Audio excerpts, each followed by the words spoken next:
guys, I thought I would tell you a little bit about like a personal story involving dates and synchronicities and stuff. So my 1111, I've talked before about how 11 is generosity's number, and if you know anything about numerology, 11 is a big master number. It represents the two pillars, it represents a doorway. That's why when people are on the verge of a spiritual awakening, they tend to see 1111s a lot on clocks. Some people call it God's doorway.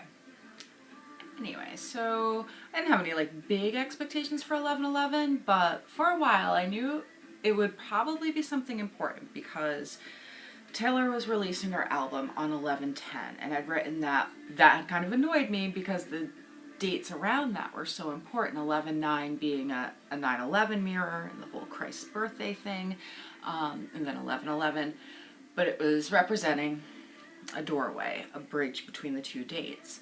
So 11/11 was Saturday, and to go back a little bit, before my awakening, I had gotten myself the car of my dreams. I got a used Volkswagen EOS. It's spelled EOS. It's like it's a hardtop convertible that doesn't, I don't like the Beatles, but the EOS, I don't know, it was just the car of my dreams. And I loved it. I had so much fun driving that thing. And then I started having a lot of trouble related to not having it properly registered. And eventually it was impounded. And I hadn't been able to drive it since. So it sat in my mother's driveway, and then I ended up going on that whole adventure to Europe and then to Australia. And while I was there, in addition to a whole bunch of other things, my sister stole my vehicle. And it took a long time for me to even get it back, but I couldn't and can't pay for the taxes that I owe on it, so I can't get it registered, so I can't drive it. So it was just sitting, and it was breaking my heart. Like, I really, I know that it's just a material item, but it was my baby, and driving a convertible is so much fun. And I have a vehicle to drive, and I'm extraordinarily grateful for that. It's my mother's, I don't even know what year it is, like 2002 maybe. It's one of those Toyota 4Runners, and like it's held together literally by some like electrical duct tape on the outside. And I used to be somebody who would be like too proud to, be seen in a piece of not seen, but like for that to be my vehicle to drive around a piece of shit. And I've been humbled to the core. If you don't know much about my story, I have experienced being homeless, starving, picking up cigarette butts off the street because I'm a nicotine addict. So yeah, I'm just grateful for the small things these days.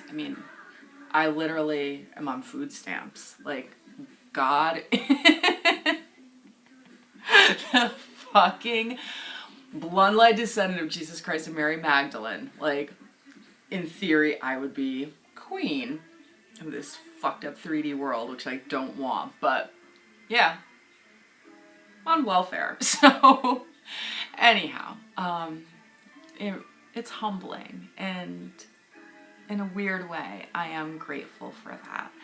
So back to the car, it was just sitting there, and about a week and a half, 2 weeks ago, my boyfriend Zach, right, he's so many things. His soul is joy, love. So in a way, he's a mirror for Cupid. In a mythological way, like Norse Germanic mythology, he is Odin, the father of Loki and Thor. Odin is the namesake for Wednesday, which connects to like all these Wednesday synchronicities I'd had early in my journey, if anyone remembers that. But anyway, so he's my unicorn, he's my love, he is so much to me. And yeah, so his car, he was driving some beat up, was it like a Hyundai Elantra? Some piece of shit. It finally shit the bed. And I offered him my car because I can't drive it. It needs a little work, but not a lot. And it really is a beautiful, fun car to drive.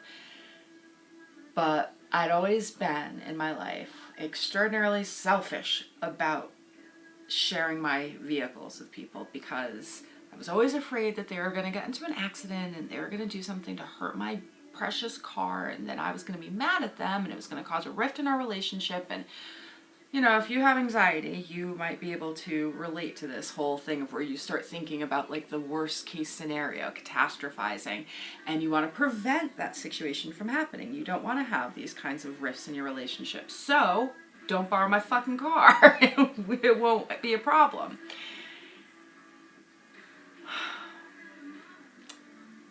But I love him, and he doesn't have the money or the credit right now to get a car, so this makes sense. And I know, you know, everything happens for a reason, and we're always with soulmates. Whether, I mean, there's your twin flame, and then there's your soulmate, but we're always with people to learn lessons and to grow. And what I need to learn is generosity and trust. And he needs to learn more about accountability and responsibility. So this whole car thing, we'll do it. And we've talked at length about it. And it's like our little egg, like our little, you know, shared baby kind of thing. And he's super grateful. Like, he's so incredibly grateful for it. He's so excited. It's so adorable. He's like, this is the nicest car I'll ever get to drive. Or, you know, that he's gotten to have as his car. And it's a 2008. Like, it's 10 years old. It's in really good shape. Anyway, so, yeah, it was 11/11 that we got the battery for it to start it. It hasn't been started in months. And drove it for the first time. So it was a doorway. Now, Eos is the Greek goddess of the dawn. And when I'd finally gotten my car back from my sister, I'd asked Cupid, like, what's the point? Like, it's just sitting here mocking me. I can't drive it. I can't do anything with it. He'd always say, it's just symbolic, baby girl. Just wait. It's just symbolic. And that's what the 11/11 doorway was with this car, is the symbolic raising of the new dawn. It's happening. And everything that's happening in our lives, whether you can read into it or not, is telling us this story. I see it. I mean, that's just like one example. I see it in everything. Like, I mean, just for example, this weekend I was just having a little bit of a rough time, and in this song, I think it's Imagine Dragons, that like the lightning and the thunder song comes on, and I started thinking about my doubts. Doubts about things in my life being able to be okay, not doubts about God, because I'm way past that now.